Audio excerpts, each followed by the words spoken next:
Hi there, this is Mrs. M, and I'm going to be reading Marvin Redpost. Is he a girl? Chapters 1 and 2. This is a book by Louis Sachar, and Louis Sachar has written quite a number of books for kids. He also got the Newbery Award winner for his book Holes.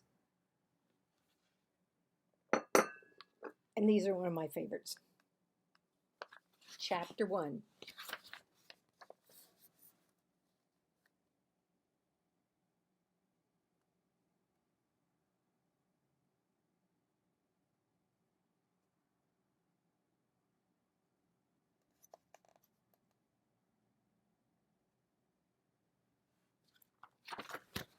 A weird girl. Cassie Happleton said, "If you kiss yourself on the elbow, you'll turn into a girl." Marvin Redpost looked at her. They sat next to each other in Mrs. North's class. Cassie had a ponytail that stuck out of the side of her head, not the back of her head. "It's true," said Cassie. If a boy kisses his elbow, he'll turn into a girl. And if a girl kisses her elbow, she'll turn into a boy." "Can he change back?" asked Marvin. "Sure," said Casey. "You just have to kiss your elbow again." Marvin thought about it, but he wasn't going to try. At least, not in front of Cassie. "Does it matter which elbow you kiss?" he asked.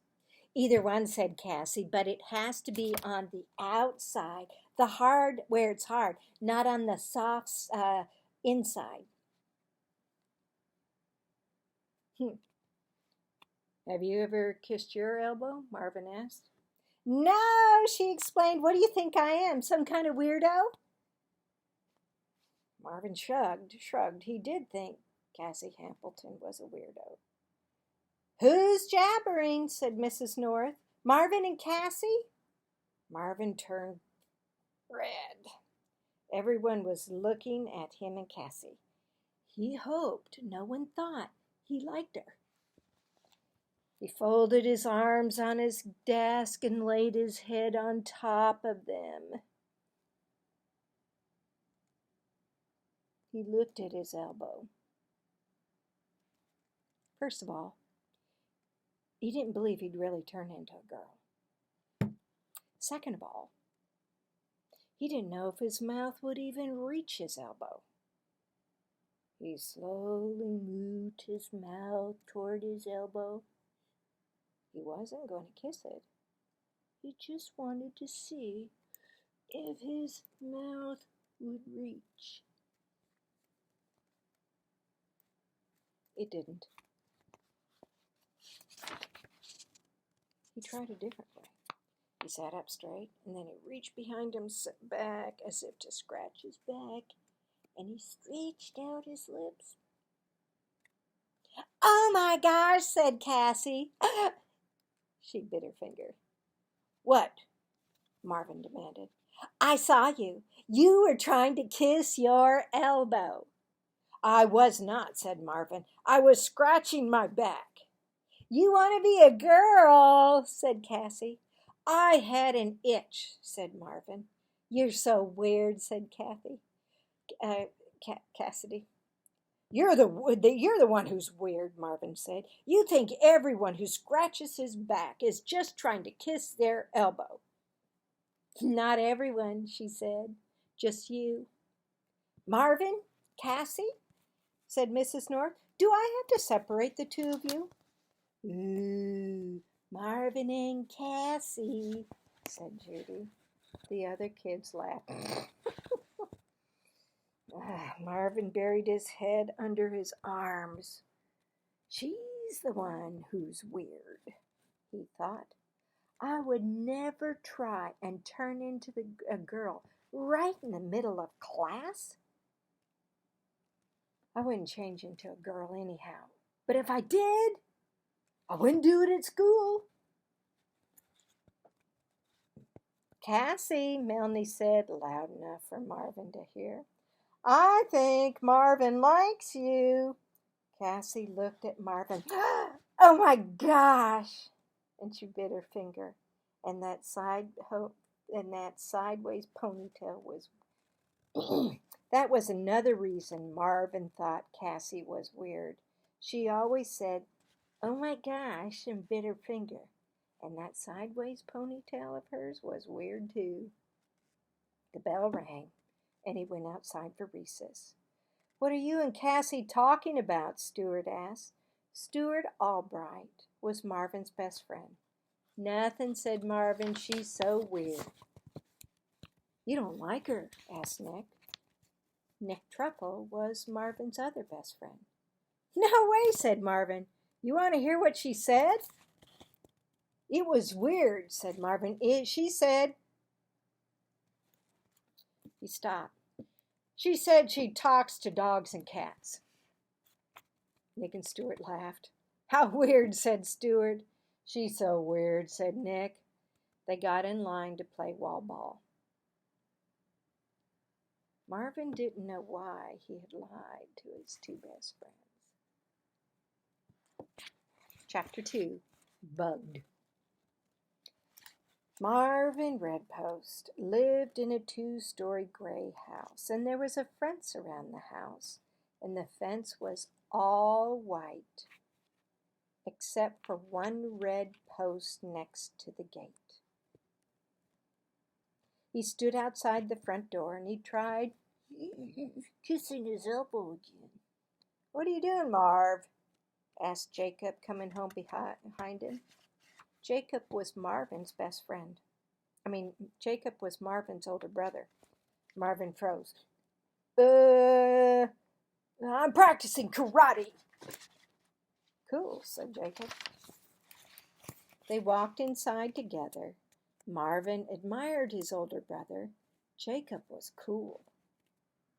There was no way Jacob would ever try to kiss his elbow. Marvin also had a little sister named Lindsay, and Lindsay was 4. "I got a sticker," Lindsay said. "Good," said Marvin.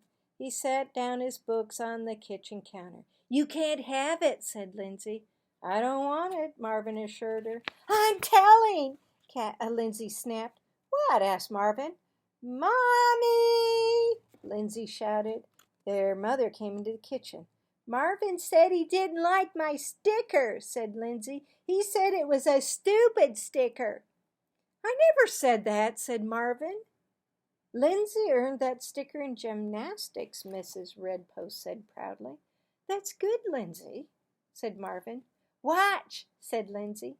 Marvin watched his sisters do a somersault down the hall. "That's great, Lindsay," he told her. And he meant it, too. Marvin couldn't do a somersault. He just thought girls were better at somersaults than boys. Just before going to bed, Marvin tried kissing his elbow one more time. He'd been trying all evening. Between homework problems, before and after he brushed his teeth, while feeding General Jackson. General Jackson was his pet lizard. The general lived in a glass cage next to Marvin's desk. "This is stupid," Marvin told the general. General Jackson, "Even if I could kiss my elbow, nothing would happen." General Jackson just stuck out his tongue. Marvin was wearing Ninja Turtle pajamas. He liked being a boy. He was glad he was a boy. Girls were stupid and weird. And one thing for sure, he didn't want to turn into a girl. At least not forever.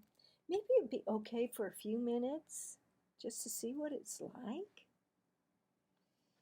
But you just can't turn into a girl by kissing your elbow, he thought.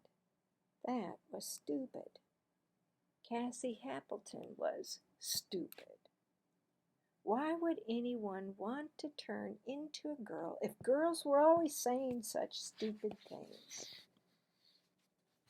He tried to kiss his elbow again. It bugged him that he couldn't do it. It was 12 o'clock, midnight.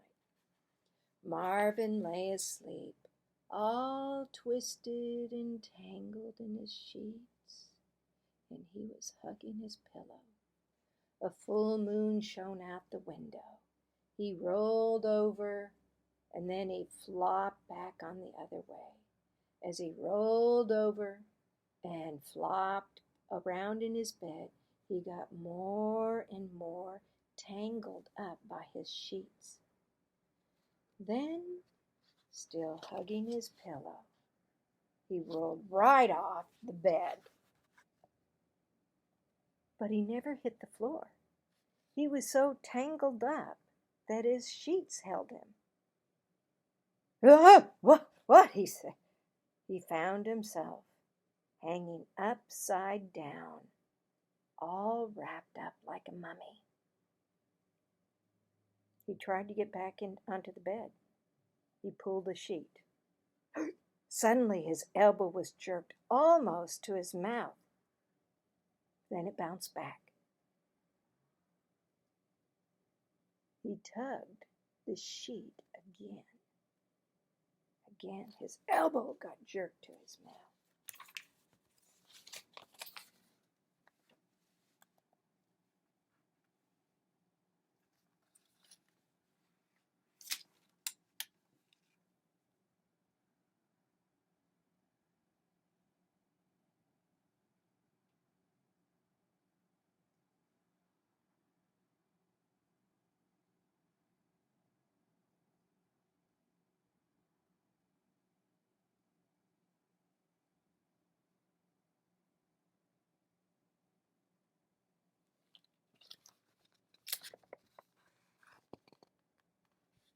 He pulled, then kept on pulling harder and harder. His elbow moved closer and closer. It felt like his arm was breaking. He stretched out his lips. He felt like his shoulder was going to pop out. He gave it one hard yank. The sheet pulled out from under the mattress and he fell on the floor. But as his head hit the carpet, he kissed himself.